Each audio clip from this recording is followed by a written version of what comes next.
Okay everyone, thank you for coming today. We're going to get started now. I'm going to get out of the way in a minute. I'm just going to give you a few welcome messages.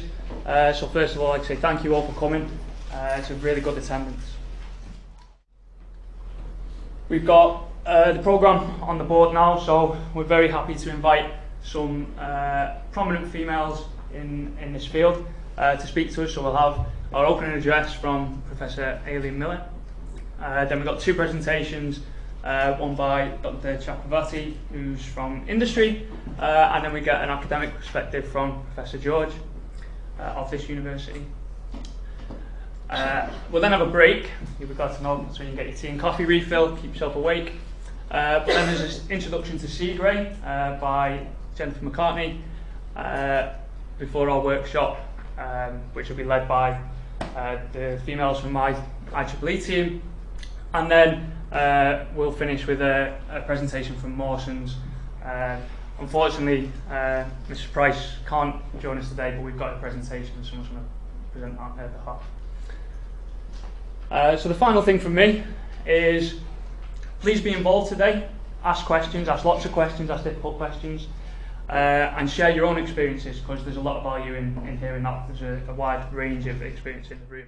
Help us to tell the story. This event this year, Work-Life Balance, was raised at our Women in Engineering event last year. We had an event with a panel session, and there was a lot of discussion about how to achieve that work-life balance, especially for females who are maybe there's more pressure for that home life or to have children and still maintain a career. So if you've got something specific to raise it. You never know, it could be the theme for next year.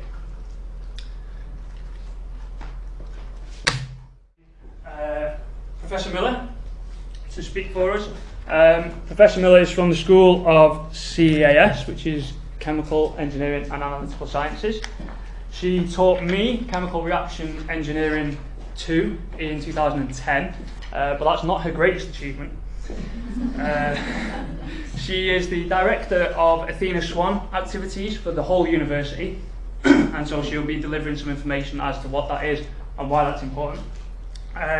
And she is Professor of Biomolecular Engineering in the School of CAS, based over in the MIB building. So, Professor Miller.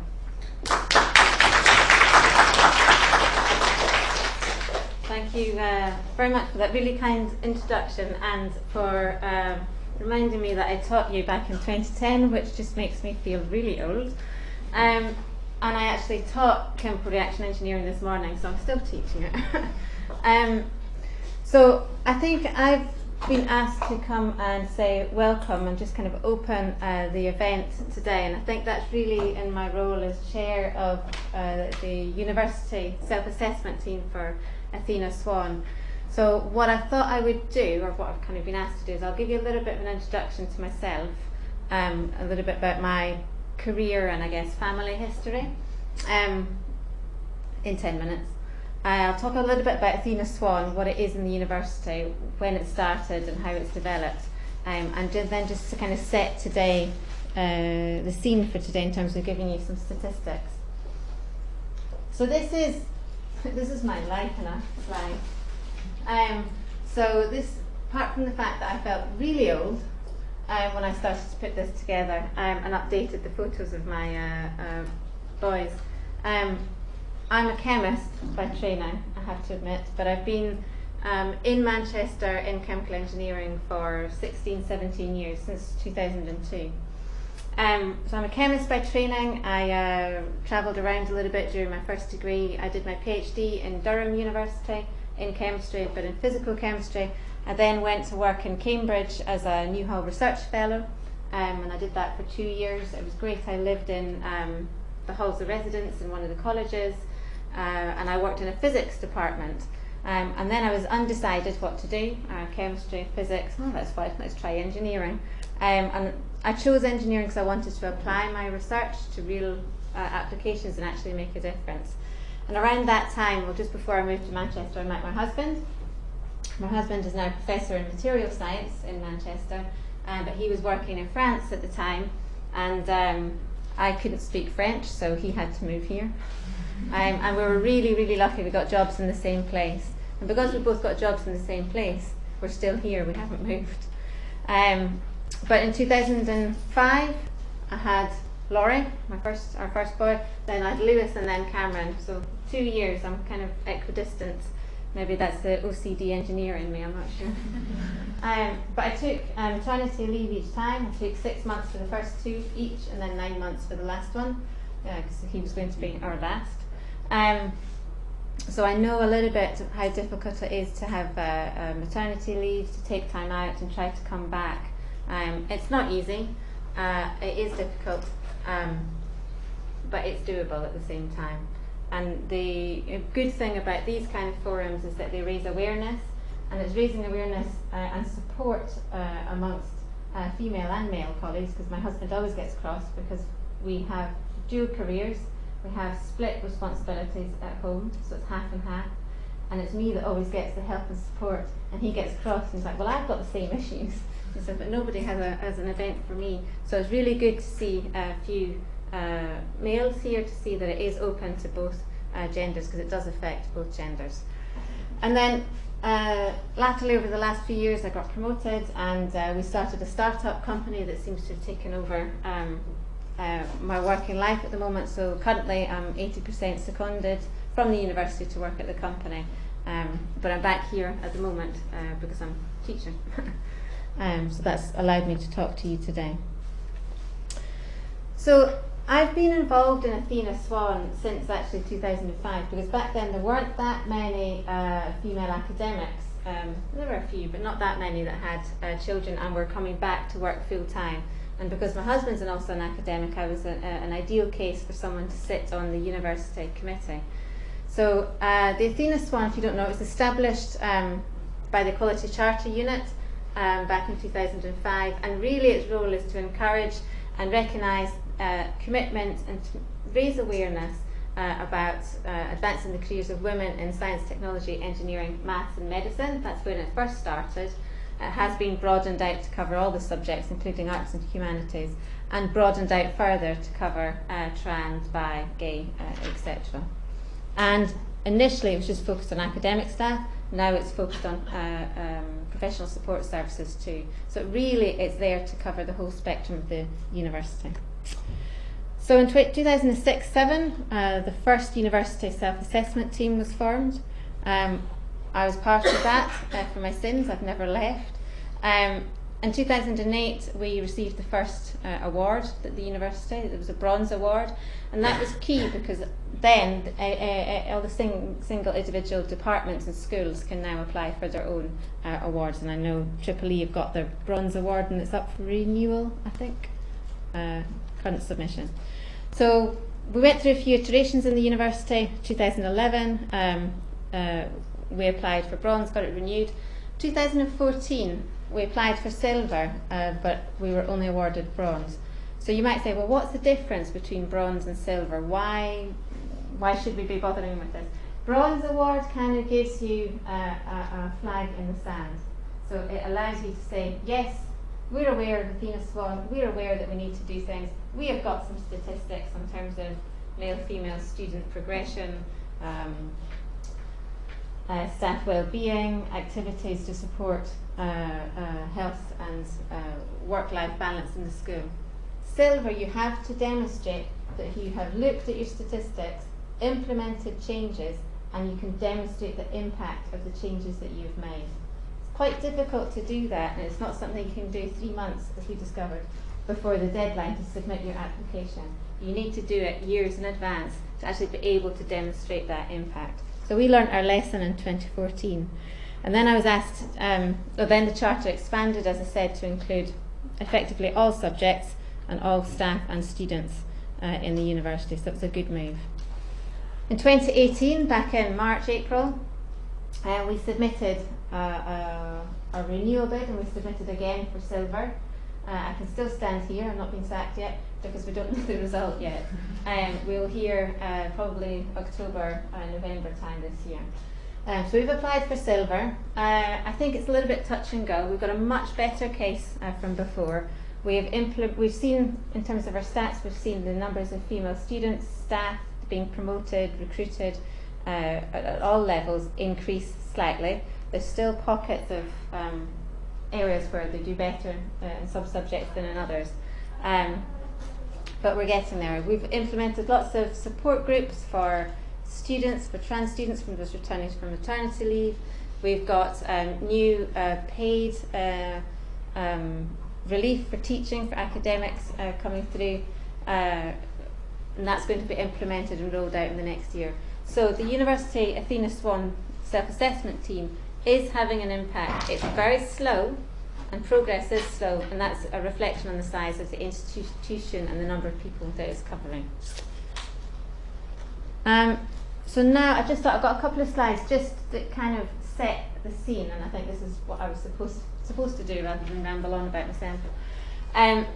So if we go back to look at school, and I think this is where we've got to really encourage and implement change to try to get that gender parity. So if you look at GCSEs, then there's not that much difference between males and females taking GCSEs, but you can start to see the difference when you move into A levels, with 20% of students only taking physics, for example, and that's not changed, which is really surprising, despite all the efforts that have been made. If you look in the UK in general, roughly 15% of engineering undergraduates are female, and then you can start to see the trend as you move through. So students, when they come into their undergraduate degree, they both want to do and go into engineering as a profession, but about 2/3 of men and only under 1/2 of females end up going into engineering careers, even though they've done an engineering degree. So there's lots of reasons why. Role models is one particular one. So back in 2017, there's a survey, 11% of engineering workforce is female, so you can see the number is decreasing over time. And if you look at the Royal Academy of Engineering, only 4% currently are female members, and that's increased from a whopping 2% in 2006. So it's going in the right direction, but too slow and too little. But I have to put this in, because there's a big but. If you look at the females that are in engineering, that go into the engineering profession, the majority of them are happy and they're working well and they're progressing. So that's really key and important to get that message out there, to get the numbers up. And the students that go in to engineering secure quite high recruitment rates and high remuneration, which is really important. And that's why I'm still in academia. So just a little closer to home, you might have seen these kind of typical, what they call CIFR diagrams before. So these are the stats from last year, I think, in our faculty, Science and Engineering. And you look at the undergraduate numbers, number of males outperform females, and of course it differs very much in terms of the subject that you look at. We're quite good at attracting females into postgraduate top degrees, but then you can see that that number decreases, and I think we're only 18% of females are professors in Faculty of Science and Engineering, which is poor, considering we've got a talent pool out there of 50-50. And that's really the take-home message. So why are you here today? Why is it really important? Diversity matters. It's critical.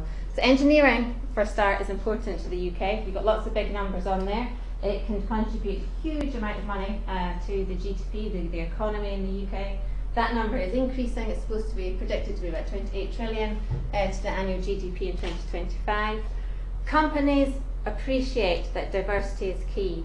15% companies, there's been tons of studies done on this, 15% companies have been shown to perform better if they're gender diverse. And gender diverse, it should be 50-50. It's crucial for innovation, and it's recognised by companies, and diversity and talent leaders agreed. And I'm just going to leave you with this quote, and then leads into hopefully the three presentations you got this afternoon. That a diverse and inclusive workforce is crucial to encouraging different perspectives and ideas that drive innovation. And that's why gender equality is important. And that's why I'm really glad to see you here, and then you can go out and spread the message to your friends and colleagues. So I hope you enjoy the rest of the talks this afternoon. I'm excited to see them, and I'm happy to talk about any career-life balance, how to do it, how not to do it, at the break as well. Okay, thank you very much.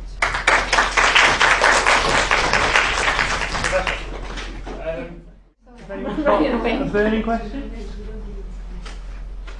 Anyone?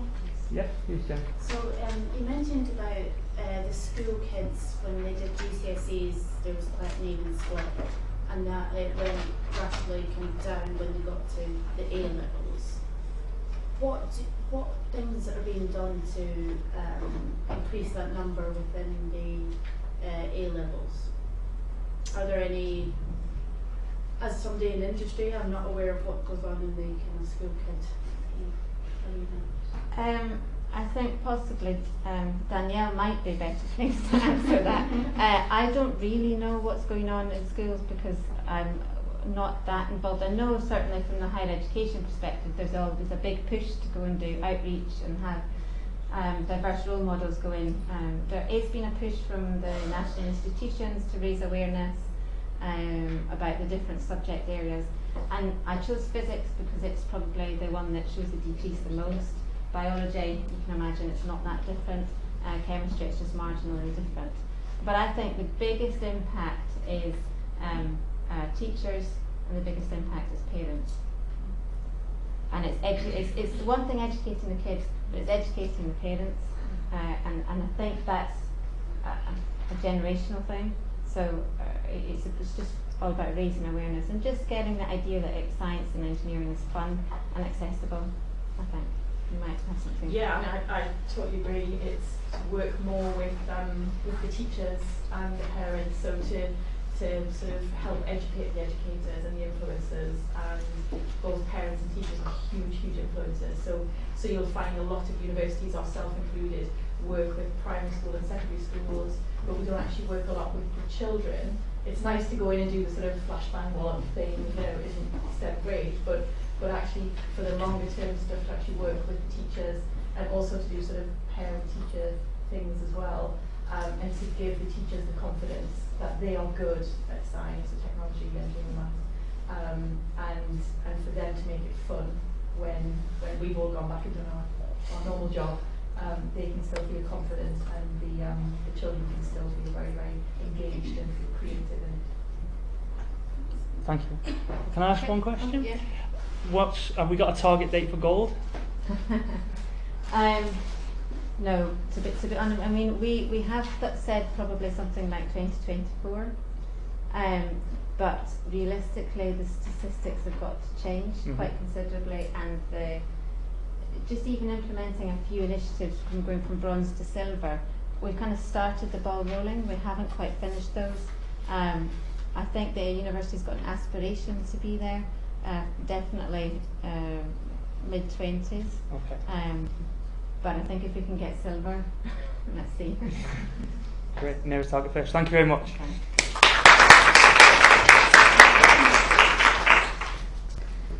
Thanks, Professor Miller, for this very nice talk. So now I'm going to present Dr. Nandini Chakravorti. Let me read the short bio of her. She is the technology manager for the Data and Information Systems team within the Digital Engineering department. Her current research focuses on manufacturing informatics and Industry 4 topics. She has a bachelor and master on mathematics, and followed by a PhD in UK. She has 10 years industrial experience with companies such as Samsung, Motorola, and Huawei Technologies, working on middleware software applications. Thank you. We will listen to your talk now. Thank you so much for the introduction. My voice doesn't project very well, so if you can't hear me at the back, please shout. Yeah, I'll get closer to the microphone. Thank you so much for inviting me. It's my honor to be here to talk to all of you and hear from you as well, learn from your experiences as well. And thank you so much, Professor Miller, for your talk, very inspiring. So I have chosen my topic to be manufacturing work-life equation, and I'll tell you a little bit about it. So I come from the manufacturing industry. So at the moment I'm working for Manufacturing Technology Center, which is one of government's high-value manufacturing catapult centers, one of 7 centers. So I work for manufacturing informatics, that's applying information technology in applying data sciences within manufacturing. So that's the reason why I've chosen manufacturing equation, because by training I'm a mathematician. I'm a mathematician and a computer scientist. So Right. So in terms of my talk today, I'll give you a little bit of introduction. I'll put in perspective UK manufacturing. So Professor Miller has set the scene for UK engineering. I'll move it to manufacturing because that's where I come from. And I'll talk a little bit about how do I balance my work-life equation, what has worked for me, what I think needs improvement, and how I plan to do that. In terms of my background, so as Maliki already introduced, I've got a bachelor's and master's in mathematics from India. So I was in India till 2007, and then I moved to the Netherlands to be with my husband. So my husband is an academic, so he is a reader in Loughborough University. So I understand a lot about how academia works and the challenges as well, and I try to kind of see him and try to translate it to the industry as well to see how things can work for me better by seeing and learning some of those things. And after spending about 10 years in industry, I got an offer from Loughborough University to basically join as a research associate and do a PhD part-time. And I said, why not? PhD is something I've always wanted to do, and the right time or the right opportunity didn't come till now. So I did a PhD in the Wilson School of Mechanical Manufacturing and Electrical Engineering, but it was all about systems engineering using computer scientists. And my topic was basically performance monitoring of elite athletes. So I was working with the British swimming squad right before the 2012 Olympic, and access to the swimming pool in London. It was an awesome experience. And I was also working with the cycling squad as well, based in Manchester. So I've been here to their bioscience lab a few times. In terms of my roles, so I've split it into my work-life role and my personal role. So I am a technology manager at NDC. What that means is I do people management. So at the moment I've got a team of 17.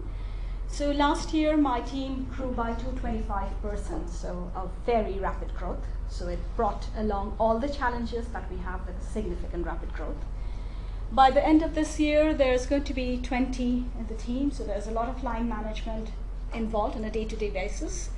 I have to provide a lot of technical oversight as well on projects, and I also do a lot of business development in terms of writing grants, working with industry to bring in direct revenue.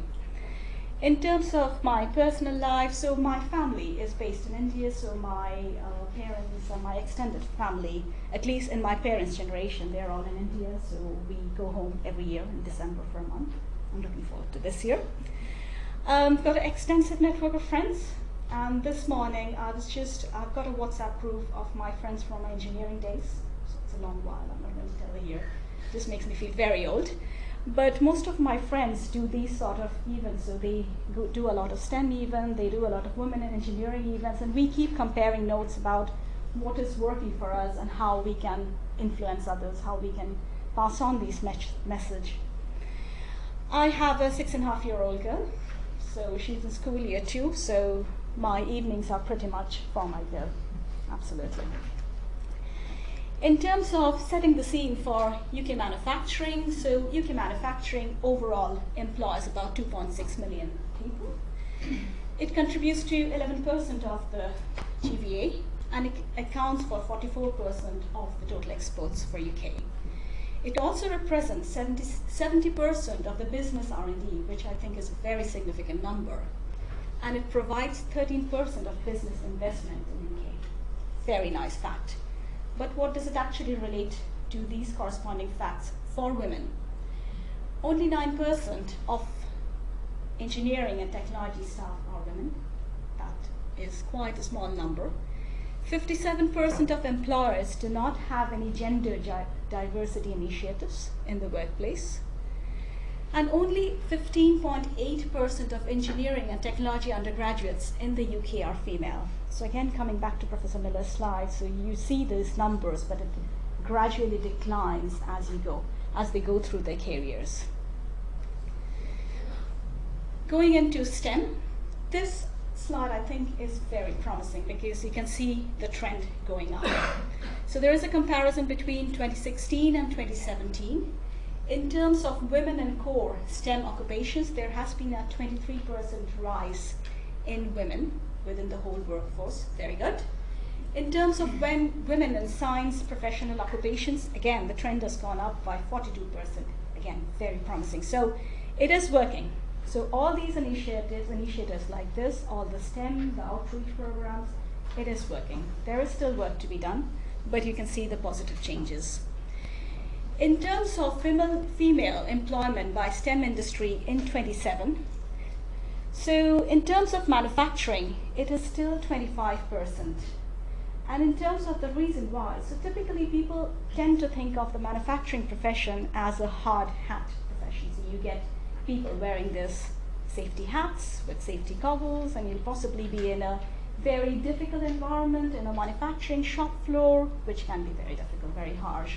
Or if you look at other sorts of oil and gas, mining sort of manufacturing, we tend to think not very conducive for women. But I think overall, the impression is manufacturing is something which is not conducive or comfortable for women. However, with the new era of advanced manufacturing, I think most of us keep hearing about Industry 4, IoT-enabled manufacturing, digital manufacturing. There are lots of different terms. But to me, this is advanced manufacturing. You have digital, you have additive as well, so you've got these new non-conventional machining techniques as well. In terms of advanced manufacturing, I think the best part is there are 3 different categories of skill sets that are required, and I've listed them now as leadership skills, technical skills, and social skills. In terms of leadership skills, we need a very diverse perspective in the current era of manufacturing. We need a lot of innovation and creative approaches. The organizational management needs to be more balanced to get in these sort of diverse technologies in place. And the vision has to be very transformative. And who says that women cannot do any of these? Definitely yes. In terms of technical skills, traditionally manufacturing engineering was all about manufacturing, production, mechanical. But these days, you see a lot of computer scientists. You see a lot of mathematicians, people like me, in manufacturing. I haven't got an engineering background. I've got a science background, yeah? So again, user experience, design. So in Loughborough, there is a whole department looking into product design. Product design is a big part of the mechanical engineering side as well. And these sort of things have a big place in the current era of manufacturing.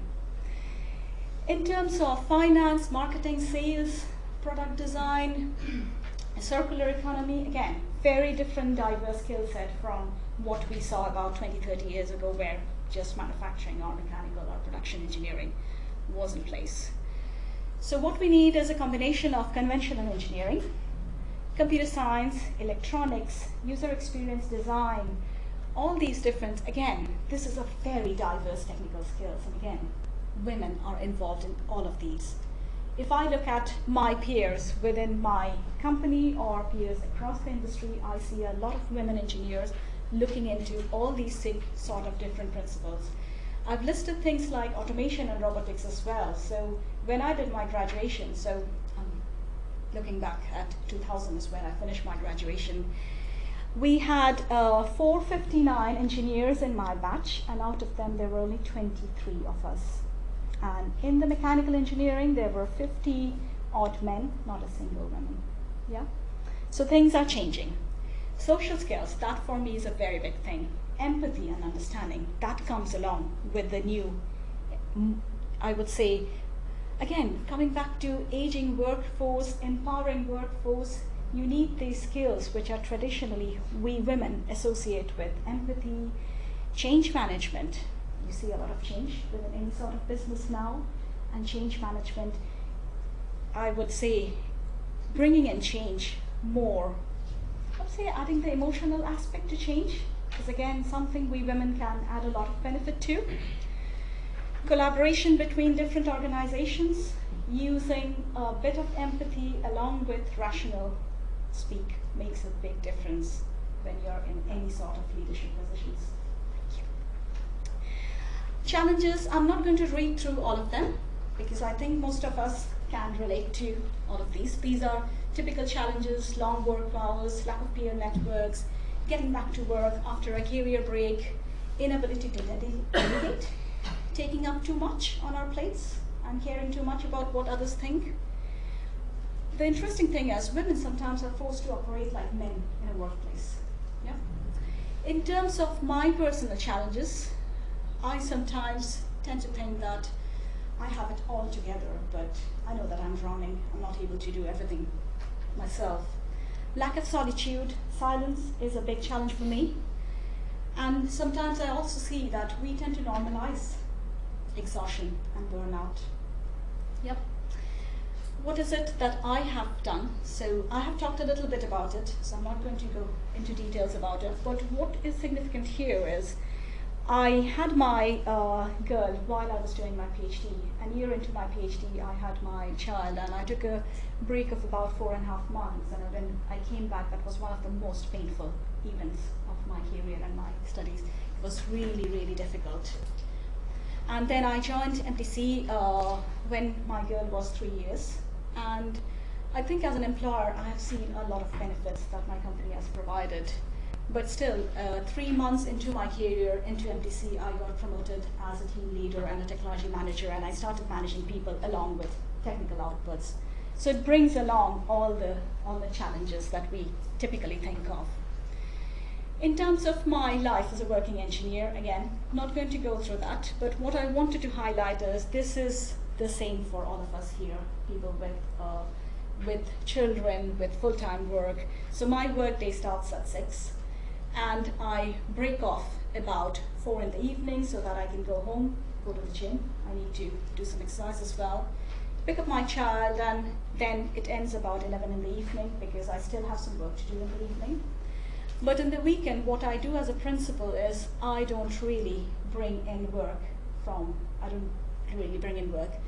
So Friday evening after 6, I switch off completely. If I have things to do, I will do that. During the workday, I will be more productive, I will prioritize, and I'll delegate as much as I can. But my weekend is for my family. That's something I've learned the hard way, but I think I've managed to do that. In terms of how I manage it, I've got a very good peer network at work, outside work as well. I do a lot of networking events. So my husband being an academic, we share our workload and our housework very efficiently, I should say that. I have learned the hard way that burnout isn't a prerequisite to be successful at your job. Yeah? We need to exercise, we need to delegate, we need to empower the people who work with us. They will fail, but they need to learn the hard way, and we will support them when they fail. Yeah? We need to be more rational instead of being emotional, but there is a balance with it. We as women need to be more resilient. These are the things that's worked for me. Yeah? In terms of how I think I can do it better, the most important thing is I'm a perfectionist. Sometimes being a perfectionist doesn't work. I need to take more breaks during my work hours. Typically I work about 50 hours on a week. I need to take more breaks. Putting things in perspective and prioritizing, and sometimes letting things slide. Yeah? Can't do everything yourself. The other thing is educating the senior management, empowering them to make the right decision, and asking for help when needed. Yeah. I'm going to skip through that, but I think what I will say as an employer, these are the certain things that has helped me. We've got a flexible working policy. We've got a very inclusive work environment. So promotions and succession planning is very inclusive, but this all comes with male leaders who have a lot of sympathy and a lot of empathy as well, and promoting of female leaders. So within my workplace, one of my directors is a woman, our HR director is a woman actually. A number of our chief engineers are women. At my level, a number of my technology managers within my peer group are women. So it is possible, absolutely possible.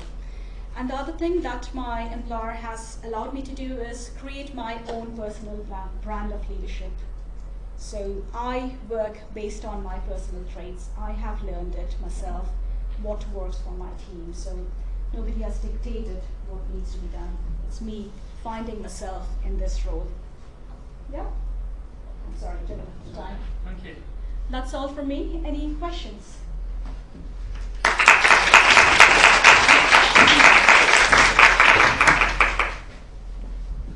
Do we have any questions? Chakravorti. Okay, let me ask. Okay, yeah. Yes. When you took your maternity leave in your PhD, Yeah. did they offer the same kind of benefits as a normal job? Because it's kind of like funding based. So I was working part-time, so I was a research associate, so I was staff, so I got the maternity and everything. But in terms of work-life, it's the same as everywhere else, right? And since I was doing a PhD, it was even hard because my daytime job is something I need to consider. So I used to write my thesis early in the morning at 4 in the morning so that I could work. Yeah. So as I said, I have learned, so everything that has worked for me, so I have learned it the hard way. I have taken a lot of advice from my peer group and my network to see what can work for me. And whatever I've put in there it isn't a Bible, so it isn't something in casting stone. So you need to find out what works for you. Yes. What would you do if you were very stressful? Right. So exercise works for me. There is other thing that really works for me is silence and solitude. And the other thing, have you heard of mindfulness? There is an application called Mindful. Yes. It is really good. So if you haven't used it, yeah? And I was just talking to you this afternoon about a book that I was reading. So I think you've got it in my slides. So those sort of books. So trying to let things slide is something you need to understand. And I'm not sure if any of you have worked on the priority, I don't know what it's called, it's the Eisenhower matrix. So deciding what needs to be done now, what is the burning things, what can be delegated, what you can slide. So working on those things, maintaining small list, post-it list about what needs to be done straight away, what needs your attention and what doesn't.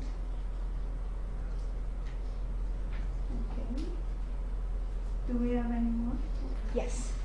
Do you think if you were to go part-time when you had your child, Yeah. you would have the same opportunities as you've had? It's a very interesting question. It depends. It absolutely depends on the employer. The current place that I am, I have seen 2 of my female colleagues being promoted when they were in maternity.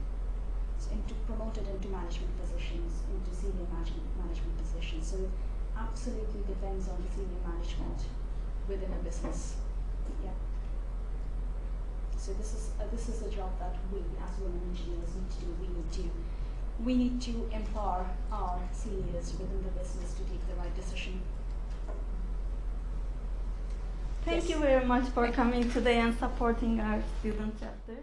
Our next speaker is Professor Danielle Josh, and she's going to deliver us a talk on work-life balance in academia in the following 20 minutes. And let me introduce her. Professor Danielle George is a professor in radio frequency engineering, and she is Vice Dean for Teaching and Learning in the Faculty of Science and Engineering at the University of Manchester. Her research is delivering class-leading ultra-low noise receivers for space and aerospace applications. And in addition to numerous awards for her work in engineering, she was appointed member of the Order of the British Empire in the 2016 Queen's Honours List for services to engineering through public engagement. Thank you. Thanks everyone. I don't have any slides. I'd just quite like to talk to you about my career so far and lessons sort of I've learned along the way, and then if I can sort of be as bold as to give you some advice at the end as well. So thank you very much for the introduction. So I, as you've heard, I'm an academic here at the university. I started off so I did astrophysics as an undergrad, and then I felt like I'd want to do something really practical, and nobody had sort of said to me, hey, that's engineering, don't you know? And I didn't know. So I carried on doing astrophysics, but I kept doing everything that was really practical with it. And does anyone know Jodrell Bank Observatory? It's like a for those of you who don't know, it's a radio astronomy dish, 76 metres in diameter on the Cheshire Plains, so a few miles outside of Manchester. And I worked there as a junior engineer. once I'd finished, because I loved doing all this practical work, and my passion was the astrophysics side of things. And so I worked there, and then somebody at the university said, oh hey, don't you know what you're doing could be sort of written up as a PhD? I was like, okay then, so I'll write my research up as a PhD. I was working on an amazing project, a space-based satellite project, and so I wrote that up, and literally the day I handed in my PhD, I had an interview for a lectureship. And so most people sort of go out and celebrate after they've handed in their PhD. I went for an interview and for a lectureship in the School of Electrical and Electronic Engineering, where I am now, at the university, and I got the job, and I was amazed that I got the job. And so I started my sort of lectureship, my sort of academic work at the university, and so I teach. I still teach. I used to teach a big first year course called Electronic Circuit Design. I don't teach that anymore because I have some other roles in the university, but I still carry on with my research, and I'm now the Vice Dean, so I have sort of a management and leadership role within the faculty and within the university. So I'm the Vice Dean for Teaching and Learning for our faculty, Science and Engineering. And I'm very lucky that I get to do some sort of public engagement work as well. And so I started off as a lecturer in 2006, and then 2014 was quite a major year for me, both sort of personally and professionally. And my husband always calls it the 3 Ps. I was promoted to Prof, which was quite a major achievement for me, sort of personally and from a career point of view. And I really wanted to be promoted on my teaching ability and my research ability as well. So because I'd never taught before, before becoming a lecturer, and I love that sort of feeling that you get from teaching. It's a very different feeling to what you get in research. They're both brilliant, but they're very different. And so I was very keen that I wanted to try and be promoted both on my teaching and my research. And so I was promoted to Prof, and it was, like I say, both my teaching and my research. And my research is, I'm sure you know, there are 14 World Engineering Grand Challenges. I work on one of them. I engineer the tools for scientific discovery, and so I work quite a lot with NASA, with ESA for their space-based things, and then with people like Rolls-Royce in terms of aerospace as well. And I remember, I think I was probably still a lecturer, maybe a senior lecturer, and I was working with a company, quite a large company in the UK, and I remember going with a colleague, and I was the project manager. I felt quite junior, I felt quite young, but I was the project manager. I was the project lead, the project engineer for it, and my colleague, who was male, came with me. And this company, which was very, if you've heard of the phrase pale, male and stale, they were very sort of white, middle class men of a certain age, who probably worked in this company, very successful company, for a very long time. And they couldn't look at me in this meeting, so they kept looking at my male colleague all the time. And so I would say, so we're on target for our project, blah blah blah, and then they'd turn to my male colleague and say, okay, so what about this? And try and talk about the technical details with my male colleague. And thankfully, he's such a great colleague, but he would always turn to me and say, oh, Danielle, what do you think? And so I'd say, well, thank you, and I'd repeat. And then they'd turn back to him and say, oh, so, and carry on. And so I used to come out of these meetings really frustrated, and I used to say to my colleague, Peter, this is really, really frustrating me, and I don't know what to do about it. And we used to go for a drink and talk about it. And I was like, okay, right, I need to do this because it's really, really annoying me, so I need to think of a solution for this. And actually what I realised was it was their problem, and I had to help them, these sort of more senior male people who hadn't been used to seeing a female engineer, and certainly not a young female engineer, in a senior role. So I had to help them get over that. And once I got that in my head, I felt so much better, because it wasn't like I was clashing every time I went in. the next time I was like, right, okay, we need to try and sort this out, because I'm not quite sure what's going on. And so and they were sort of a bit embarrassed with it, but actually they were like, we really didn't realise we were doing it. And so it was really good just to get it out in the open and talk to them. And I have a great relationship with this company now, and the same people.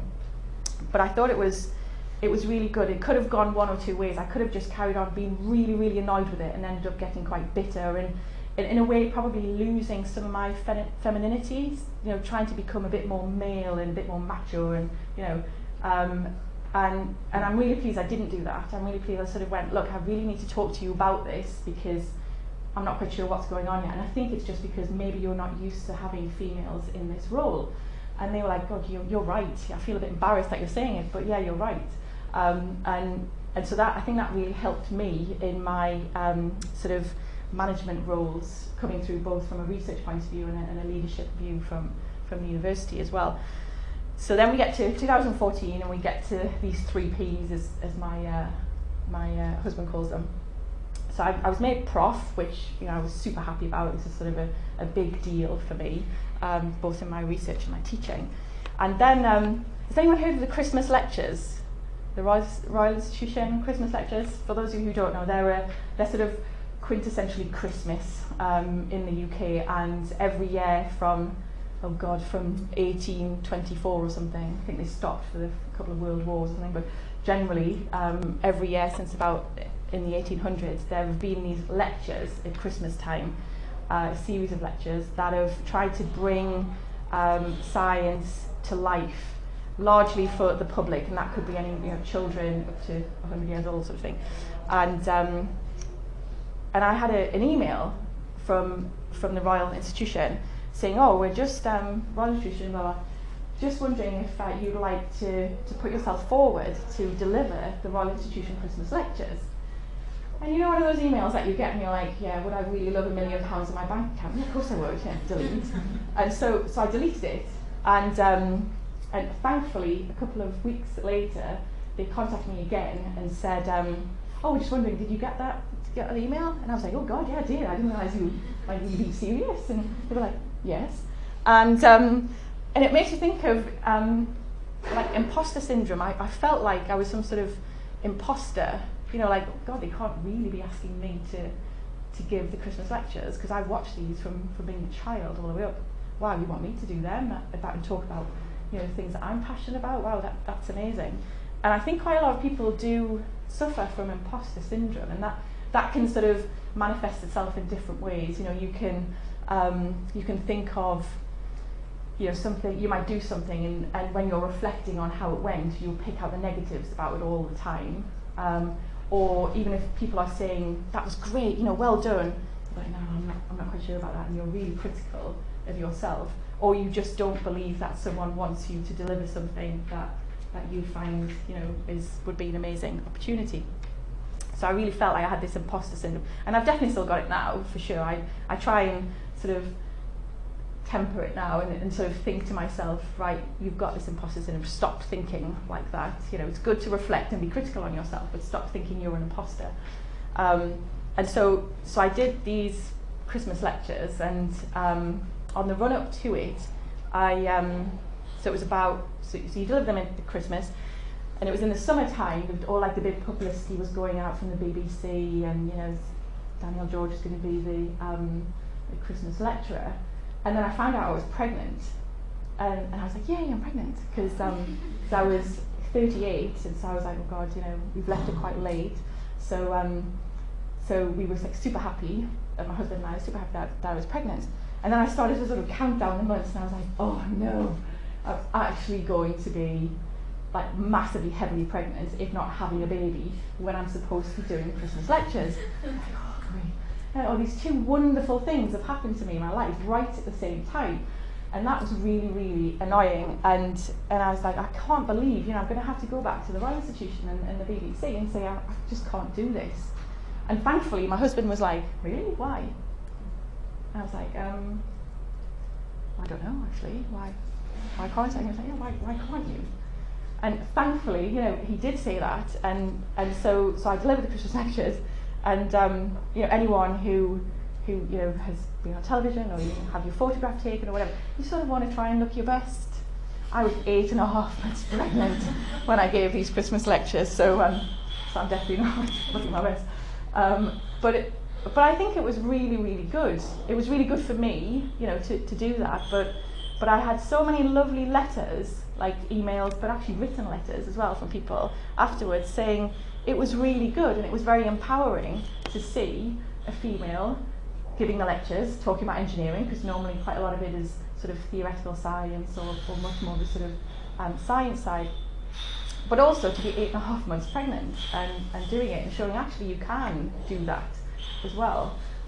So that was quite a major thing for me, the Christmas lectures, and certainly doing it in 8.5 months pregnant. And then I had some time off for my maternity leave. I had about 9 months, which was really, really nice. And a university is such an environment that you can do that. But the downside is, in your research, I had a grant that needed to be resubmitted for my research for the next 3 years. And so I had to make the decision, okay, I'm on maternity leave. I either say I'm on maternity leave and so I can't be part of this grant, but then in 6 months' time when I go back, I've then got 2.5 years where I'm not going to be part of that grant anymore. Or I just say, do you know what, I'm just going to have to write this grant on maternity leave. And I did that, and I'm pleased I did do that. But it made me be very strict about it as well, to say that's all I'm doing. I'm writing this grant because I want to. I'm not being forced to do it, but I want to for my career. And so that's the only thing that I did in those 9 months. And I spent a wonderful 9 months with Elizabeth, my daughter. And she, I was telling her this morning actually, so she's nearly 4 now. I was telling her this morning what I was doing, coming to talk about what mummy does in engineering, and I'm going to talk about it. She's like, okay, why? She's at that age, why? And I said, well, because look, not many mummies and women do engineering, so we need to talk about it. And she's like, oh, okay, why? And I was like, well, do you know what, Elizabeth? I don't actually know, because it's such a great job, and I love it, and I honestly don't know why we have this problem. And she's like, oh, so is Daddy going to talk about men doing it? And I was like, well, no, because they don't have problem. Why? I don't actually know. And so it's really interesting talking to her about it. And I think it's those sort of very naive questions that make you think, why have we got this problem? Like, really, why have we got this problem? I love my job. I love the fact that I can look forward into the future and see a rising demand for my skill, for your skill. And why do we have to work so hard to get people involved? And wouldn't it be great to get to a point where we do have primary school children, secondary school children sort of queuing up to join the STEM professions, not because of being cajoled into it by their parents or whatever, but because they know, fundamentally, they know that they're very passionate and how creative a role like this can be in STEM. And so that's why I spend some of my time now doing the sort of public engagement and the outreach work as well, and working with some of our professional bodies, but also going into primary schools and talking to the teachers, like I was saying before, and some of the children as well. And it's really nice talking to the children about it, because you do get those naive questions, and I find them really difficult to answer, which is good, good in a sort of challenging way. And I remember saying to one of my friend's daughter, she was about 8 or 9 at the time, and I was saying, I'm going to go into a school, I'm probably going to come into your school, I'm going to talk to everybody, all of you in the class, and talk about what I do, because I think it's really important that we do that. We talk about how great science and engineering is. And she's like, oh yeah, me too. And I was like, oh, do you? Why? Why do you think it's important? And she was like, And I use this quote loads, so I apologise if you've heard me talk before, but she said, well, I'm you in the future, so if you help me now, in the future, I can be better than you. And it was such a great quote, and you're like, yes, that's such a great motivator for my work, whether it's when I'm teaching, when I'm doing my research, or doing the public engagement at work. If you can make the next generation better than you are in engineering, then that's brilliant, you know, and what a great future we're going to have. So I spend quite a lot of my time doing that, and I think, you know, picking up from a point that Aline was saying before about diversity and the number of engineers, female engineers, certainly in academia, and it sounds like it's the same in industry as well. There's not many of us. We can certainly have more, and it's one of those where you sort of go, well, diversity is a great thing. You know, well, yeah, of course it is. You know, isn't that obvious? Of course it's a great thing. And I hadn't really appreciated why it was such a great thing until last week, when I was on an appointments panel for quite a senior position in the faculty, science and engineering, and the panel was made up of 6 people, and there were 3 male and 3 female, and this was quite rare, but it just so happened that there were some other roles of my level were also female as well. So the makeup of the panel was 50-50 gender, and we interviewed a few people, men and women, and one of the females just rocked it. You know, someone just comes in and she was just brilliant, and afterwards, after, you know, we'd interviewed everybody in the panel was like, she was just amazing. You know, why was it that she was amazing? And we were like, well, she's just really good, and, you know, she didn't seem that nervous, she was very confident. And so the dean of the faculty called her that evening, gave her the good news, and she was like, oh, I can't believe it, you know. And she definitely has imposter syndrome, so she didn't even accept the job straight away. She had to think about it for 24 hours.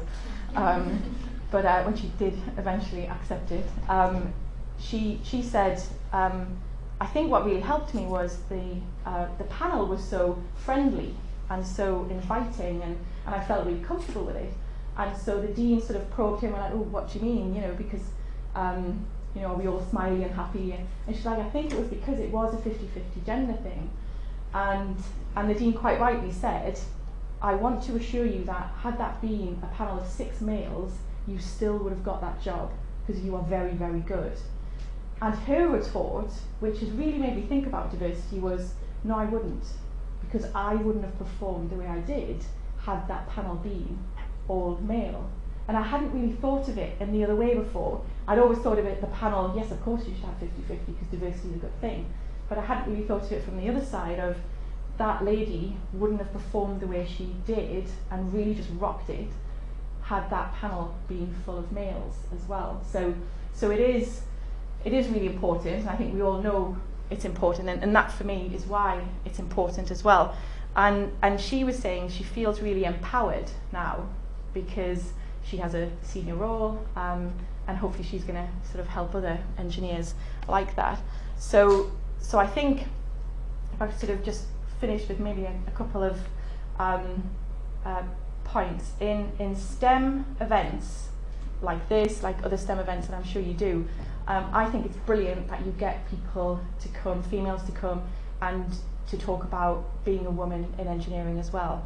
But don't lose the fact that they are great engineers in their own right, to get them to talk about the fabulous, creative, passionate engineering that they do as well, because that's really, really important. And empowered women empower women.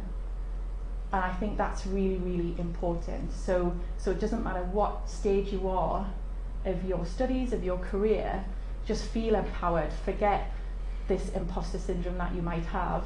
And I'm still working on that, but you know, forget it as much as you can. You're not an imposter. If you are passionate and creative and determined in your job, you will succeed. Doesn't matter what sex you are, gender you are, and feel empowered, because that will empower other people as well. Okay, thank you very much.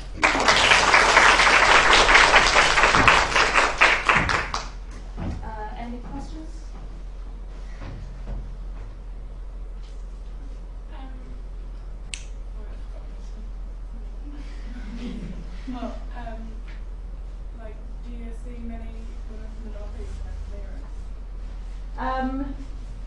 I don't actually, no. But I guess I don't work in the North East. So I guess there might be more there, because I don't see many guys from the North East in engineering either. When I go, so I did something called, there was a Great North Greats exhibition over the summer, and they very kindly invited me to that. And so I did see some females and some male engineers who worked in some of the sort of big companies in the Northeast then, but I don't sort of work with them, but it was nice to sort of see them in that environment. But that was based in Newcastle, so they were based in there.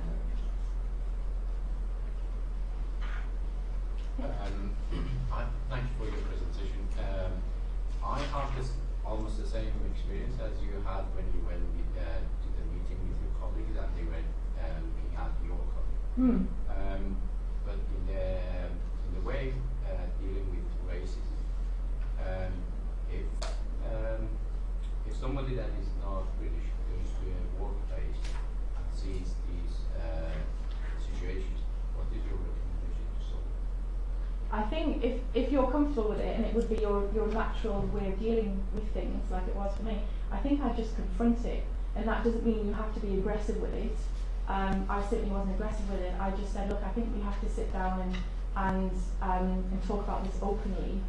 I think we have a problem. So I didn't sort of say, I'm so mad at you, you've got a problem and you need to sort yourself out, which is in my head what I would say. It was, I think we have a problem, and to move this project forward, we need to try and deal with that, and I'd much rather try and deal with it just on a one-to-one like this. And I think it's the same thing whether it's sexism or racism. If you're comfortable with it, just to confront it in a very sort of open, non-confrontational way, and hopefully you find that people sort of did then reflect on it and sort of go, oh yeah, you're right, yeah, and I honestly didn't mean to be like that. It's just that's how I am, or whatever excuse they try and give. But certainly in my experience, they felt embarrassed by it, and it certainly did change them. So if you're comfortable doing it, then I think just confronting it, but in a very non-confrontational way. Thank you so much for the presentation. My question is about, sometimes being in a male-dominated environment can be very lonely, and also it takes a lot for you to be recognized and be taken serious, and also to attain a higher leadership position.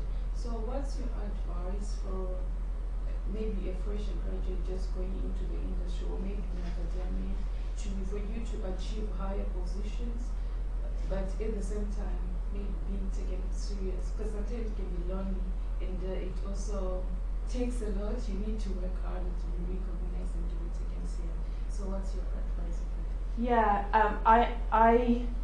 I understand what you're saying, and I think that generally is true. I must say that I haven't found it to be lonely, because in my head I haven't split the male-female thing. I have a lot of male colleagues who are extremely supportive and always have been, and who are my mentors, and I found that really helpful. And I've got lots of female colleagues who do the same, whether it's within the university or externally. So I haven't found it lonely. And I think you need to make sure we try and get away from this. We need to work harder to get to a place. I think there are more demands potentially on our time, because it doesn't matter how much you look at maternity and paternity care. The fact is, you're a mother. I love spending time with my daughter, and I want to take that 9 months off. I want to leave work early. Pretty much every day. I come into work early, but I leave work early. I want to pick her up. So I don't feel I have to work harder in that way. But I think it's really about making sure you don't lose you in what you do. I've seen some what I think are quite sad cases where women have lost their femininity because they feel like they have to act male because it's a male-dominated environment. And I think not only is that sad, it's also not very helpful to get more females into those more senior roles. So if you are confident in your ability, and that sometimes means you have some great mentors who are sort of going, stop saying the bad things, remember the good things, you know, because you do feel like an imposter sometimes. But if you sort of remember that actually you're there on merit, you're very good at what you do, we can all improve for sure, but you know, you're there and you're very good at what you do, and you're confident in that ability, then and don't lose your sense of you along the way, then I think that's certainly what's helped me. I hope I haven't lost my sense of me along the way. You know, I hope I'm what I was before I became an academic. And it is possible. You know, I didn't become a lecturer until 2006, and I was made Prof in 2014. So it's, you know, it doesn't have to be this long route where you feel that you have to do more. The difference, I guess, for me was I didn't have my child until I became Prof, and that wasn't a conscious thing. That's just how it came about. So I probably worked a lot. Well, I did work a lot more before I had Elizabeth, my daughter, a lot more hours, and it was okay if it ran into the evening. It was okay if every now and again it ran into the weekend. But I absolutely agree with you. My weekends are my own, my family's time, and I definitely try not to work in that. So I guess I was quite lucky in that I got to where I wanted to be from a career point of view before I had my family. That of course has a downside in that I only have one child. I'm 42 now, so the chances of having another child are diminishing. So I'm very blessed with Elizabeth. So there is a balance that you need to do along the way. But confidence and a sense of being you, I think, is what you should keep in your head, and have mentors, male and female. Okay, last question. Yeah, thank you. So I was kind of wondering, I'm moving up on the question that was because I've been in situations in which in a meeting I have the sense that my male colleague presented something that I had presented before. So to him, my other male colleagues, they say thank you to him, and when I present that, they kind of criticize or question me instead of just saying thank you, that was a nice presentation. But I fear that I question myself, what if that's only my perception and that's not real? So I don't feel quite confident to go with this kind of open up with them, because I feel that they would say, this is not happening, it's just in your head. So these kind of thoughts are the things that I don't know how to deal with that. Yeah, I think it depends how well you know your colleagues in the room who are doing it. And again, it might be this unconscious bias that they're doing, where they just don't realise they're doing it. If they do realise, that's really bad, and you need to out that, because that's very, very bad practice. If it's the sort of unconscious bias, then I think again the way to deal with it is just to, in a very non-confrontational way, you know, very friendly, open way, sort of say, hey, I'm not quite sure what's going on here. You know, in that meeting, I thought that I'd said the same thing. Had I not said that, or you know, so don't. It's not the accusing them, because I think people get very defensive then and shut down. It's more of a, let's talk about this. I'm not quite sure, you know, and sort of draw it out of them in that way. That's certainly how I've done it, and it's certainly helped me. We're about to go into the workshop session, but first, Jenny, who's my colleague from Cigré, is going to give us a short presentation on what Cigré is and what Cigré do. You'll notice from the programme that Cigré-UK NGN are co-organisers of the event, and we've also got the support of Cigré Women's Network as well as the IEEE equivalent. Okay. Thank you. So hi, I'm Jenny McCartney. I work for National Grid, development engineer working on a HVDC project across to Denmark, Viking Link. So that takes up most of my time, but in my spare time I get involved in the new generation network for Cigré. I'm currently on the steering committee as a communications lead, so I send out the newsletter monthly which gives updates on events and goings on within Cigré. And I also send out other communications to the whole of the UK Cigré committee. So this presentation, apologies if you've already you know about Cigré and you know what it is, but I'll run through these slides just to give you a flavour of what Cigré is all about. It's a global community for development and sharing of power system expertise. These are new slides that have got a lot of buzzwords on them, but it's a non-profit organisation with lots of communities, a lot of industries, students, lecturers, everybody kind of getting together to share their experiences in the power system industry. It's got a long history. It's been going on since 1921, and it connects power systems. So it's good for your communication, your networking things, but it's also good if you want to tap in and see what somebody else is doing on a topic that interests you. So there's 59 national committees, 15,000 members across 90 countries, and 1,200 plus organisations spanning the global power systems. So major utilities, unique culture, includes a lot of the world's leading experts in certain fields.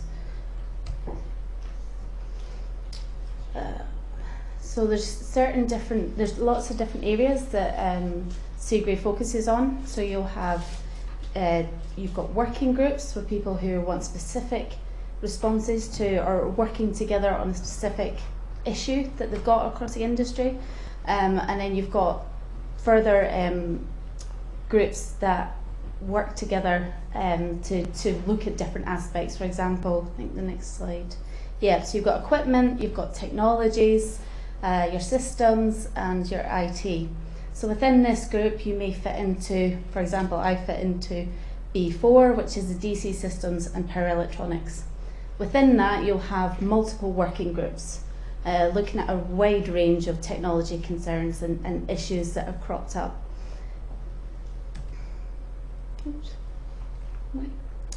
Cigré's 4 current strategic directions at the moment are future power systems, environmental sustainability, best use of existing system, and unbiased information for all stakeholders. And is focusing on the current pressing challenges within the industry, such as renewable energy sources, integrating them into the grid, growing environmental requirements, new transmission infrastructures, for example, Viking Link, architecture of networks and systems, and maintaining existing power systems, cybersecurity, and the list goes on, intermittency of renewable power generation. So one of the key events around Cigré is the Paris event. So every 2 years, hundreds and thousands of people come to Paris, and there's a lot of lectures, there's a lot of working group meetings, you'll have tutorials and different things. There's a young member forum, and there's also the Women's Network forum. This year it was a couple of months ago in Paris, which I got to go along to, and it was a good eye-opener. There was a lot of industry presentations, there was a lot of equipment, stalls, stands. You can speak to anybody across the whole industry.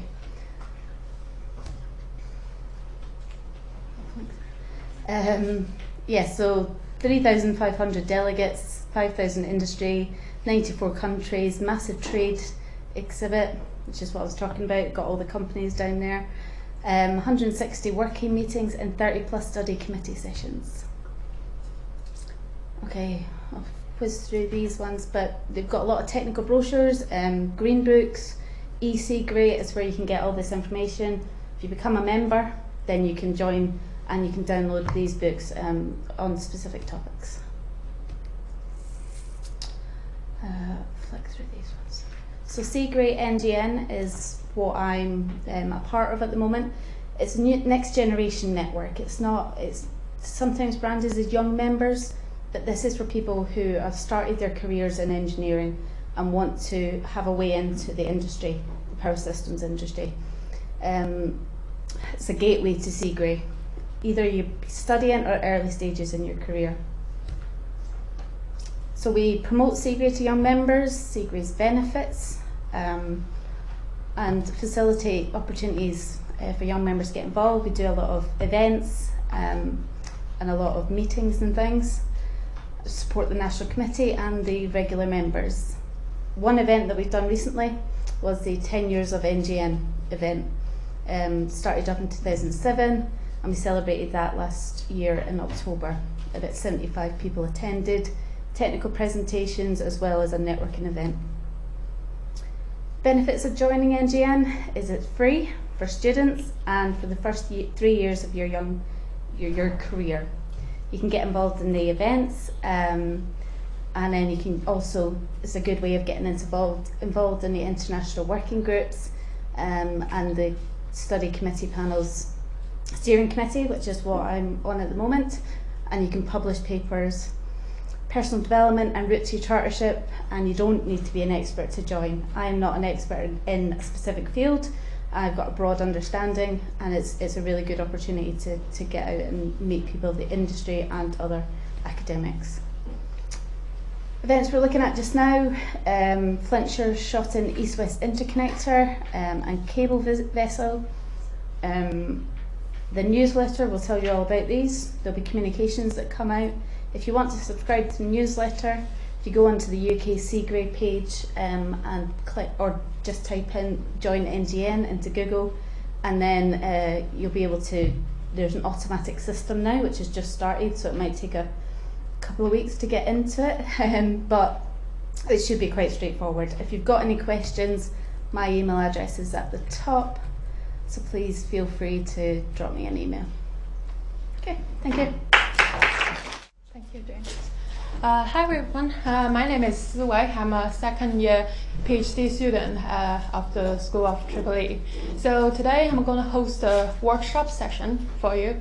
The idea we add a workshop session for this event is because we would like to provide some practical method for you to learn and help you balance your work and life.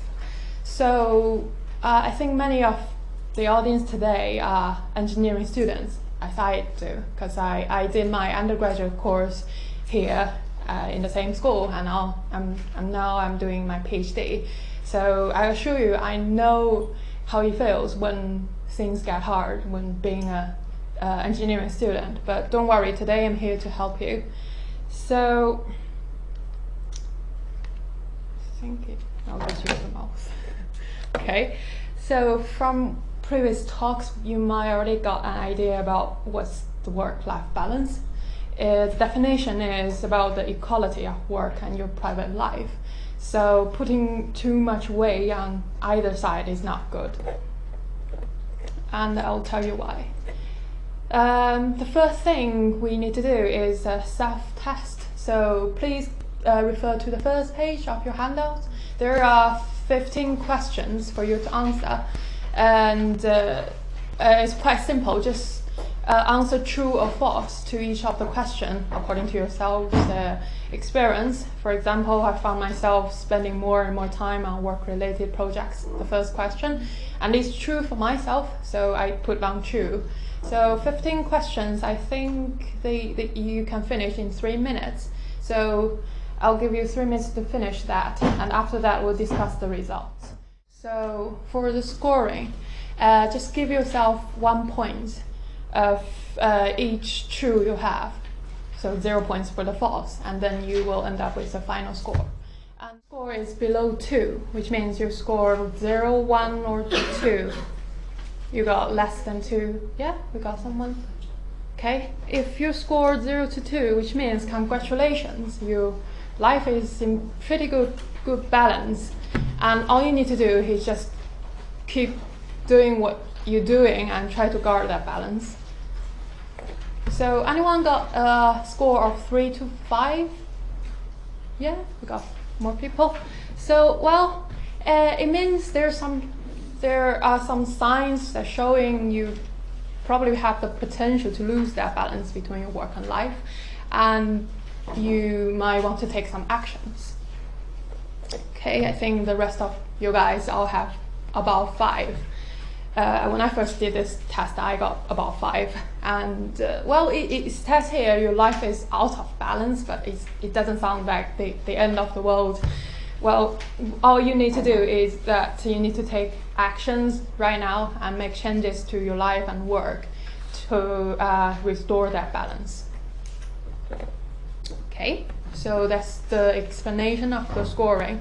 By the way, there's some tips to work-life balance on the 3rd page. So we don't have time to read it now, I'm afraid, but if you like, just have some reading about the tips afterwards, after the event.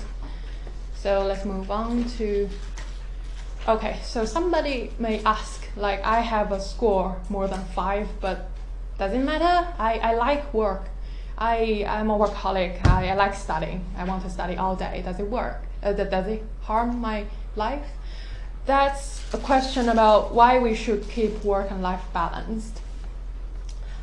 Here I have 4 aspects for you to consider. So the first 2 are about our health. So it's not only about physical health, it's also your mental health. So we all know that when we have lots of stress, we might suffer from heart disease, high blood pressure, and even muscle pains and things like that. And it also affects our mental health. You gain depression, anxiety, it affects your health. And also your relationship.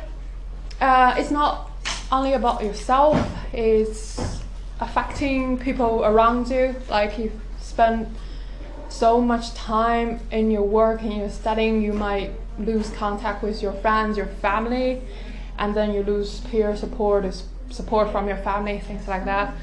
And on the other hand, if your life is consumed, your time is consumed much on your personal life, that you don't have enough time for your work, but you want to achieve something at work, then it will be very hard for you to achieve your goals at work. And the last one, the productivity. I point that out deliberately because somebody tend to overworking just to get things done as soon as possible. But it sometimes inversely harm your work. It not necessarily accelerate your work. You might become less productive when you overwork. So we are human beings, we need to rest, we need to enjoy ourselves sometimes outside work. So that's all the things we need to think about when we want to balance our work and life. Okay, so we now know that it's important to keep it balanced, but how do we achieve that balance? So today I'm going to show you a 4-stage process that, well, it helped me. When I was preparing this workshop, as I said, I think I got 9 in the test you just did, and then I started learning these strategies, and then it actually really helped me. So today I'm showing you the strategy, and I hope it will help you guys. Okay, it includes these 4 stages, but I'll explain why they are called such names in a bit. So the idea is, on the 5th and 6th pages on your handout, there are 4 blank boxes for you to write your answers. The corresponds to the 4 stages. So let's start with stage 1. It's called self-assessment. So it's all about who am I. So what I would like you to do is to write down your roles in your life and as well as work. So in our second talk, Dr. Chakravorti has given a pretty good example. She mentioned that she's a manager at work, and she's a parent to her daughter and things like that. So that's the thing I want you to write down. I think I'll give you 5 minutes to write this. Actually, I got an example here for you to, well, think about and make your answer more comprehensive. So here's an example about Dr. A. Well, and let's say she's a researcher at the University of Manchester. So that's her work role. And also she's a lecturer of 2 top modules, a supervisor to 5 undergraduate students, and a vice chair to an academic committee. So yeah, she got a lot of job to do. And in her life, she's a wife, she got a family, and a mother of 2 children, and of course she's a daughter to her parents. And also she's a member of a baking club, which means, well, you can definitely include your hobbies, like if you're a member of a society or club. Yeah, you can. That's also part of your roles in life. Okay. Does anyone think there's something missing in this example? Like for Dr. A, there's a role that is not mentioned. Any ideas? Right, maybe his sibling or something. Sorry? Sibling, has some sibling and sister. Yeah, right. She got relatives, but there's also from the families. Yeah. Friend as well. Yeah, friends, great. Yes, definitely. You can include that in your answers. But the thing I want to mention is a person, herself. I mean, that's also a role you want to play in your life. I mean, actually, it's the dominating role you have. Like you feel like you're taking care of others, you're living for others. But first, you need to live for yourself, and that's quite easy to forget. But I hope you can include that in your answer. Okay, everyone finished answers? Okay. So now we know that our roles, like what we are in our life and work. So the next stage is to explore what we want to do, what we want to achieve, which is directly related to the answers we just write down. So again, take Dr. A as an example. So she has a role as a researcher, so she has a goal related to that role is to deliver world-leading research. Makes sense. And also she's I think I didn't change. It should be lecturer and supervisor. Sorry about that. I think I didn't save after I changed this. Anyway, things she has lectures to teach and students to supervise. A goal related to that is she would like to take good care of her students. Okay, and also she is the vice chair of an academic committee. Well, she would like to gain reputation in that area. And for her life, she is a wife, a mother, a daughter, which means families, as someone that says siblings, and she would like to take good care of her family. Also another goal. Also a member of baking club. Well, this is part of her hobby, and she would like to be a professional baker. And last but not the least, a human being, as I just said. As a human being, you should have fun living. That's her goal, and I know somebody also have that goal. Just have fun living, enjoy their life.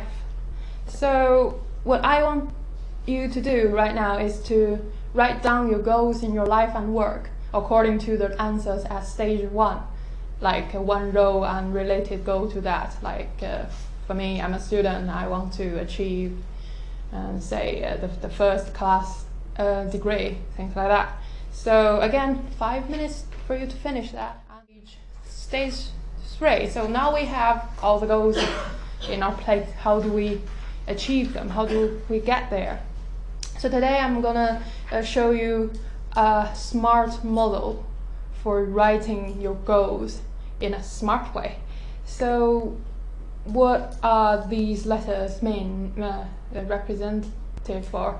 So S, specific, which means your goal must be specific. I'll explain that in a bit.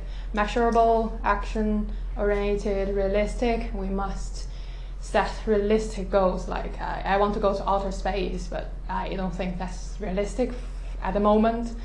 And also time sensitive. That's about setting deadlines. And I know as a student, I hate deadlines, but on the other hand, I find deadlines makes me most productive. So, okay, let's have 2 examples here. So the first example is for a life goal. Use me as an example. So I want to lose weight. well, a common goal, I think. I want to lose weight by going to the gym every day and avoiding any food containing fat. So how does that sound? Is that a good? I mean, I put bad already there, but why I think it is a bad goal to set up? Thinking about all the 5 letters. The letters are on the 3rd box you have. If you can't remember all of them, you can use that as a reference. So is this specific? No. No, why? It's not saying how many hours per day, Mm-hmm. in the morning, in the afternoon. Yes. things like that. Okay. And measurable? Anything I say here that can measure the output of the goal, whether or not I achieve? No, right? So action. Well, I do mention that I will go to the gym and not eating any food that contains fat, but does it realistic? No, it's No. not realistic. No, especially the last bit, like we human beings' body needs fat. Like even you are vegetarian or vegan, you need to obtain some fat from nuts or things like that. But you can't just completely avoid that, so it's not realistic.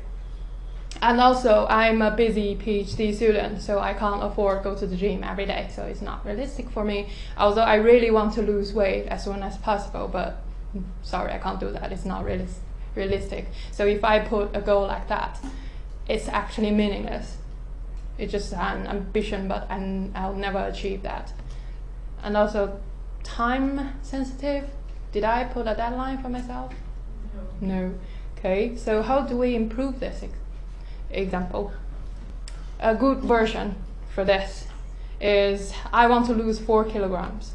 Measurable, right? I will know whether or not I will be measuring my weight, and then we'll know if I achieve that or not.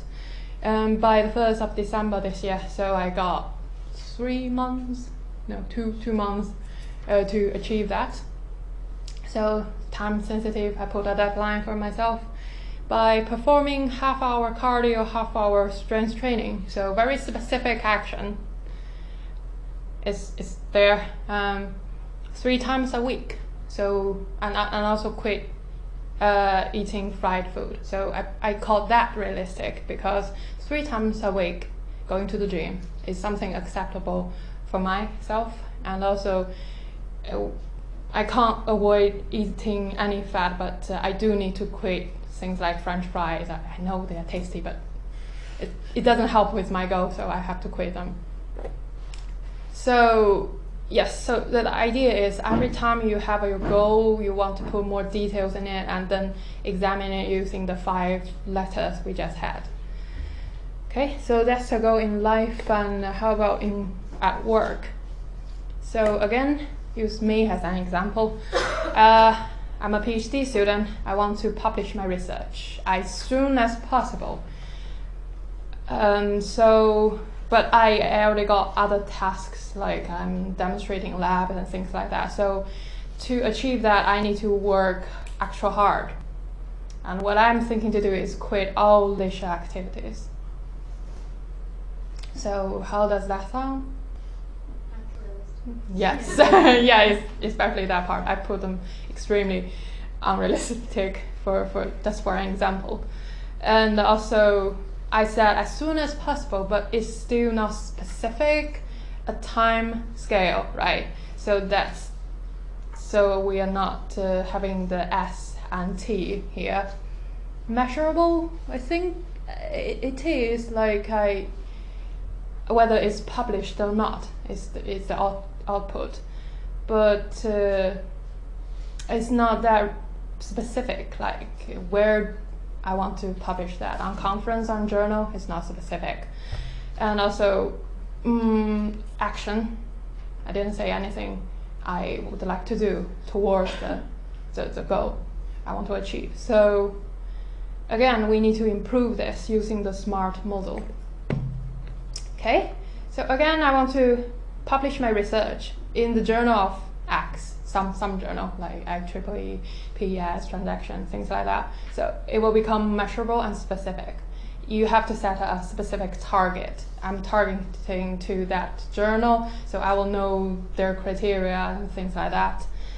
About time and actions, I will finish the literature review by the next month and finish the experiments by next 3 months. So I have a deadline in 3 months time, and I included the actions, the things I need to do. And then how about working extra hard part?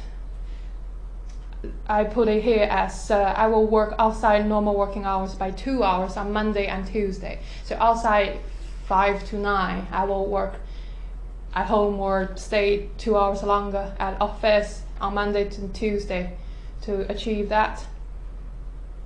And only watch Netflix on Sunday. Okay, so that's something realistic for me. Like I am currently on a cartoon series that updated every day, but I have to save them for Sunday to watch them all together. But I need to work hard on weekdays. That's the idea.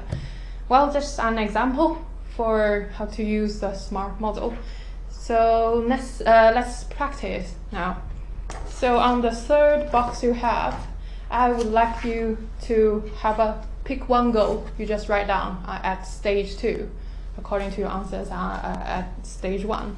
Just pick one and examine it, assess it using the SMART model and see if you're missing part of the 5 letters and then rewrite it, improve it. Okay? So I'll give you 3 minutes.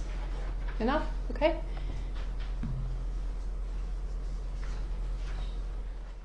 Why are we doing this? Why are we using the SMART model for all of your goals? I think the idea is it help you filter out all the unrealistic goals you have, and then you kind of create a timeline with priorities about your life and work. Then you will know that I'm going to achieve this at this time, and my priority is this at this time. So because when we feel we have lose the work-life balance is because sometimes we have too many things we want to achieve, and I think this model is good to help you build such a clear recognition of all the things you want to get and put them in a timeline, and then it will definitely help you with your work and life.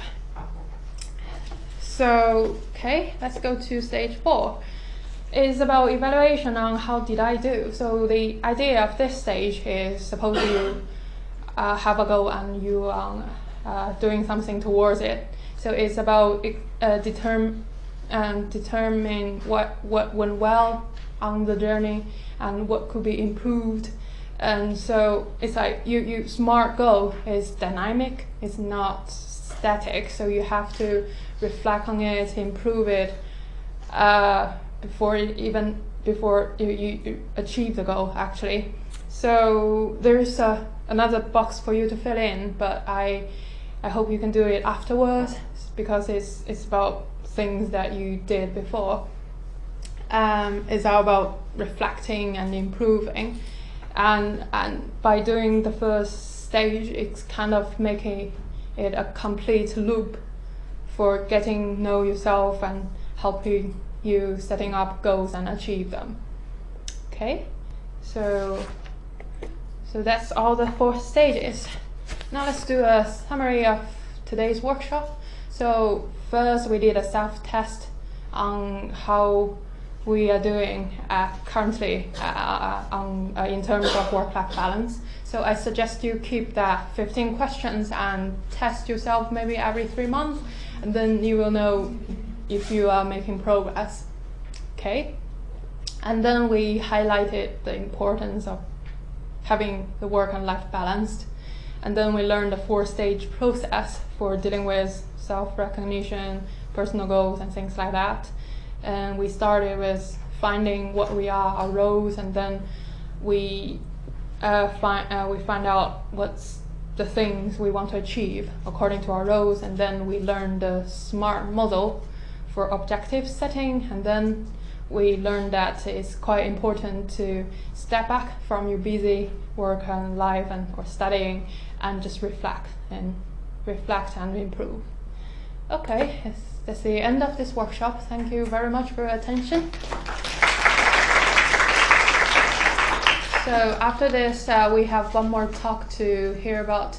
So unfortunately, the speaker, Ms. Sam Price, will not be able to make it. So one of my colleague, Kelly, will present on her behalf. Let's welcome Kelly.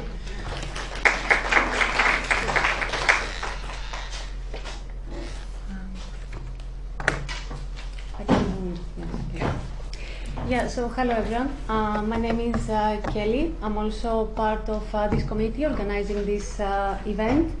I truly hope that you have enjoyed it so far and you found it useful, the talks and the workshop as well. I think, as Siwi correctly said, setting SMART goals correctly is equally important to achieving them. So yeah, as Siwi said, Sam was not able to make it today due to family reasons. Sam is the head of client engagement in Morrison. For those that they don't know, Morrison is a UK leading recruiting agency. Sam Price is also leading the recruiting charge there, and in the last years he managed to increase, basically double, the female contractors there from 7 to 13.5%. Okay, so I guess it has been said quite a lot of times today, and probably this is because it is important. We have many different roles. Some of you are full-time students, you work, you are members of your family, you have friends, you have different commitments around, but I guess what we try to highlight today is where do you see yourself in this picture? Okay, that's quite important. And that's what this is about. So basically, I put this on purpose because I was quite glad to see some male around. This is not only about women, although our event is about women engineering, this is also about men. So work-life balance is gender neutral, okay? And as I said, it is important to see how healthy you feel inside all these roles that you have, and also how healthy are all your interactions that you have. Okay, so you need to think, how do you feel full? Okay, because if you overflow, then your energy can go to the others around. Okay, so if I ask you, I need to know, and you need to think, what is it that gives oxygen to your cells? What is it that you feel alive? Okay, that's crucial. So the first one here is honesty. And I think you have to be honest with yourself and with those around you. And if we break down this further, the first thing that you have to do is show up. You need to show up and you need to do the work. So that's important. It is not easy, it's not easy at all, but it is the first step. Nothing can happen if you decide not to show up. Okay? If you decide to show up, you need to be present. You need to listen carefully. You need to think what you can get when you showed up. Okay? And you need to be patient, you need to trust the process, you need to believe that everything that you do every day adds up. Okay? And you need also to be realistic. Sometimes there are so many high expectations around, and you may be able to say no, but sometimes you may not. But think critically, what is it that people expect from you, and what can you deliver instead? The second one is optimism. Okay? That is quite important. So as it is stated, a positive mindset leads to positive outcomes. Okay? And here we're talking about a can-do attitude. It is about believing in yourself, having self-awareness, know until where you can go and how you can improve. And also keep always in mind, not all the situations and all the tasks that you have to do are easy, but you can find something good in each situation that you are. It is up to you if you would like to see the obstacles or the opportunities. Okay. So the last one, the third one, and that's quite, I think, important. It's kind of my favorite. I guess I like the picture. Yeah, it's about flexibility, and we're talking here about flexibility in mind. Okay. You can go and say that is how I work. That's my capabilities, and that's how I interact, and this is where the story ends. But that's not the point. As I said, you are inside a team and you have to adjust many times and you have to be flexible. See what is happening around and be as flexible as possible. And not all the tasks, as I said, that you will have to do are easy, but it is okay to be uncomfortable. There's nothing bad. Strictly speaking, I'm in favor of this because it is when you are uncomfortable that you need to come up. To come up with what? With ideas, with solutions, with new ways to interact. You cannot do it necessarily in comfortable situations. So there's nothing bad with being uncomfortable. And the last one, and I think we highlighted this one, it's about reflecting. Okay? So you have your plan and you are working towards this, but it is important for you to reflect from time to time and do as many adjustments as they are needed. Okay? Because things change and you have to adjust all the time. That is for sure. And then, yeah, I'm going to spend some time at this one because that's important. It is fine to be scared. There's nothing bad as well with this one. We all are scared. Everyone is scared. I am scared right now. I was scared yesterday when I was asked to deliver this. And I'm going to spend some time now explaining what I did. Because basically, the first thing that I did yesterday, the moment that I was asked to do this, I stepped back and I said, no, I'm not going to do it because I cannot. And then I went to some labs that I had to deliver, and I was very angry with myself because I was thinking, why I can't?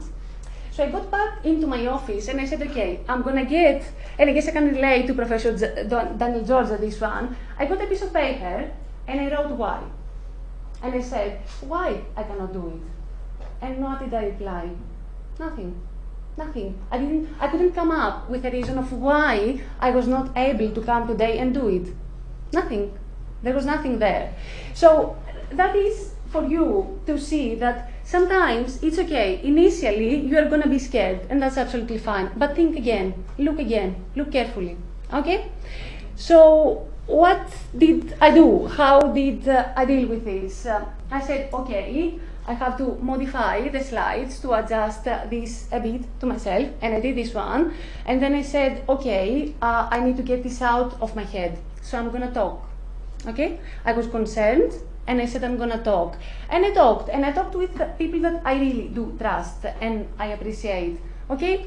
And that went out of my head. So that was the first step. And that helped me have my mind and my spirit in balance. But when I arrived home, my body was trembling. I was still stressed. And I said, okay, it is quite late, but I'm going to do some yoga because that is going to make me feel better. And I did it, and I traded it off with my sleep at a point. So I said, okay, that's fine. And I did some yoga, and then I was in balance. So my mind and my body were in balance. And then I said, okay, I want to laugh a bit. I mean, the guys were fun in any case, but I want to laugh a bit more. Okay? So I said, I'm going to go on Netflix, and I don't have the time, but I'm going to see half of my favorite series. And that's Vampire Diaries. That's what I like to do. Anyway, so that is me. So why am I saying this? I am saying this because I think that is what worked for me. Okay? But that is not necessarily going to work for you, people.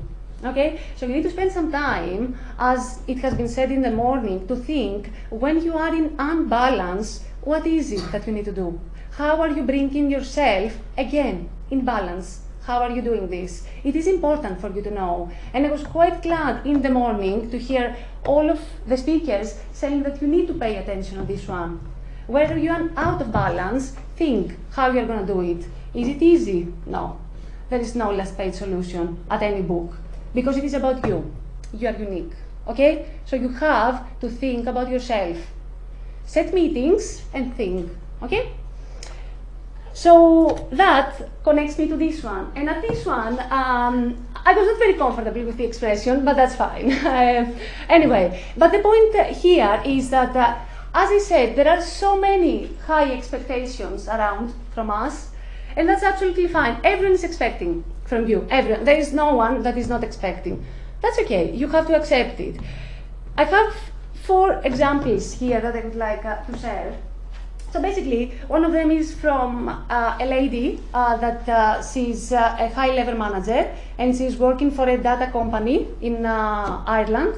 And recently, she was giving a talk, and she was saying, I am a mother, and I am a wife, and I have a team of 20, and there are these days that I go, and they are all lovely, but there are these days that I go, and I don't want to see any of them.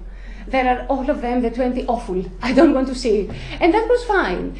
But what she was saying was that, she said, and I went for Pilates on Thursday, and still I was not feeling okay.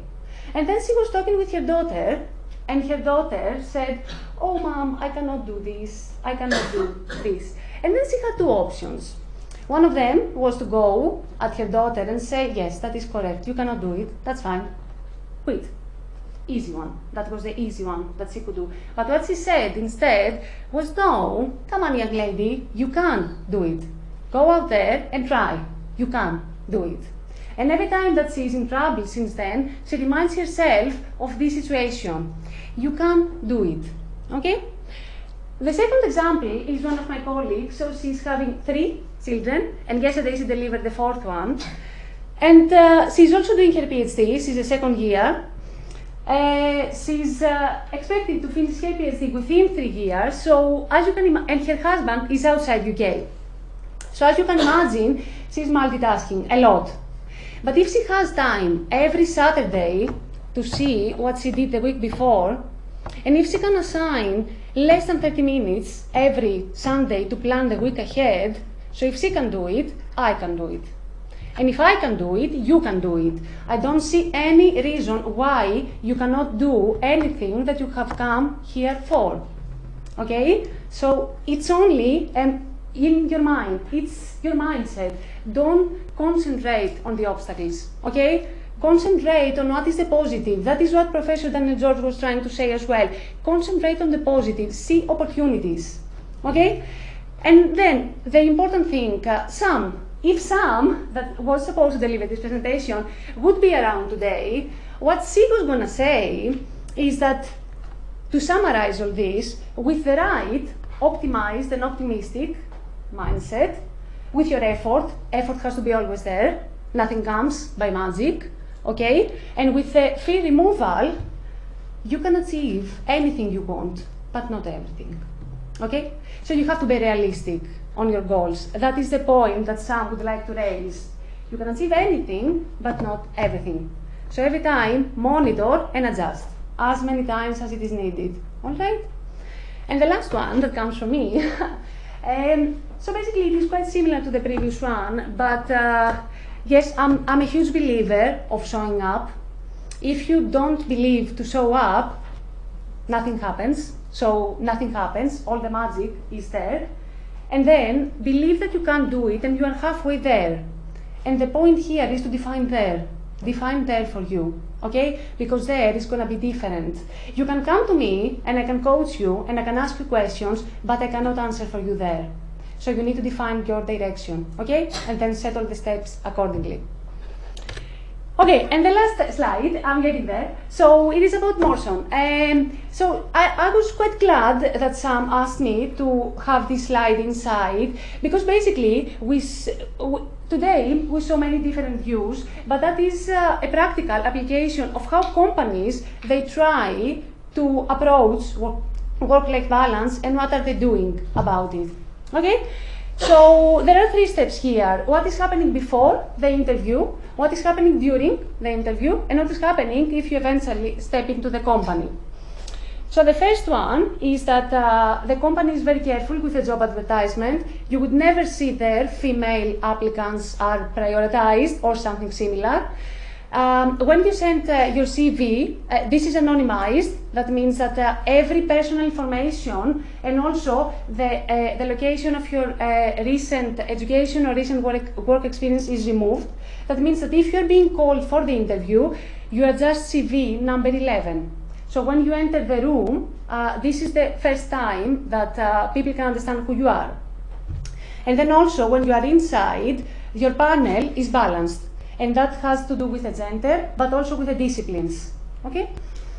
When it comes into the company, when you arrive at the company, you are, as it is being said, you are paired with a buddy. Any questions that you have on the first day, so that you can ask him anything that you would like. And then inside the company, that is very important. The company is a huge believer of family-first culture, and that, of course, is quite connected to flexibility, flexible working hours. And someone would say, okay, and I have two questions. The first one is, what is this meaning? And the second one is, why? Why do I care? So why do I care about this? Okay, so the first one, the easy one, flexible hours. If you're working mother and you want to take your children, you can leave, work at 1, you can come back. If you know that there is an emergency at home, again, you can leave, and it is very important, and that is answering why. Because if you know that you have this opportunity to leave the company early if something happens, what you can do is you can work more focused. And if you're more focused, you are more productive. And if you're more productive, the company earns. And if the company earns, you earn. And if you earn, your family is okay. So it's a matter, it's a chain of events. Okay? So it is very important. Companies would never do this stuff if they were not important, if they would not matter. Okay? And they also pay attention to your mental state. That means that they have expensive health and well-being programs. They matter your socializing. They know that you are supposed to work many hours, and they matter this. And they also support you participating in many charity events, if you would like. So overall, they try to support you as a person and your family. And I guess that is me. If you have any questions, I'm more than happy to take them. And if you have any specific questions about the company, you can email Sam. She said she's more than happy to reply to any of you. Thank you.